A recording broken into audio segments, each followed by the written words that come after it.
Hi friends, it's me, Courtney from Know Your Produce, and today I'm going to show you how to cut an apple. We're going to slice and chop an apple. I'm not going to be using an apple corer, and I'm also not going to use an apple slicer because those gadgets are not something everybody has, but if you have a paring knife and a cutting board, and of course an apple, we're going to cut an apple. Let's go.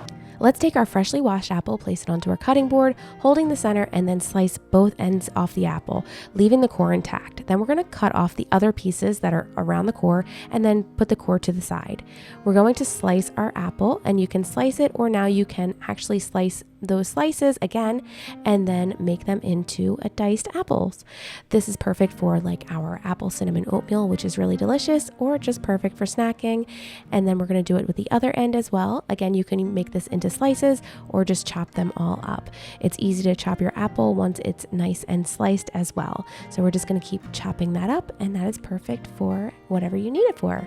Then we're going to take our apples and we're going to slice those edges off of the apple so it's a little slanted piece, and we're going to take those and snack on them or do whatever. Then we're going to take our knife again and then slice those apples into slices. You can make it as thin or as thick as you'd like. Now if you wanted, you could also dice those again like we diced the sides. Again, we're going to take the other side, remove those two ends, and then make slices again. Just doing it very carefully. Make sure your fingers are tucked so you don't nip yourself with the knife at all. Now your apples are ready to enjoy however you'd like to enjoy them. And then we also have our core remaining, which you could just snack on around the seeds, or you can use that for your simmer pot. Now, if you like to cut your apple right in half, you can do that also and use a melon baller to take out those scoops, but I like to cut it like this. I'm actually cutting a mountain rose apple, so it has a pink hue, but I'm going to quickly show you how, if you had cut too much into the seeds, how you can just cut that right out. So the seeds will be exposed now, as you can see, because I cut a little too deep. You want to make sure that you're going around the core and missing those seeds, but not to worry, it's super easy to remove that spot.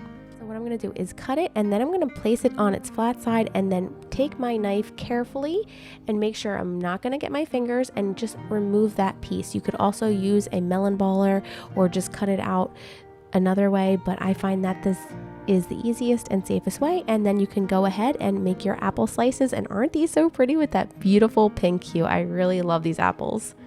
Why don't I recommend an apple cutter? After all, it cores and slices the apple. Well, not all apples are alike, and they can be a little bit lopsided like this, they could be large like this, or they can be just small and petite like this and a little lopsided. The apple corer and peeler will work.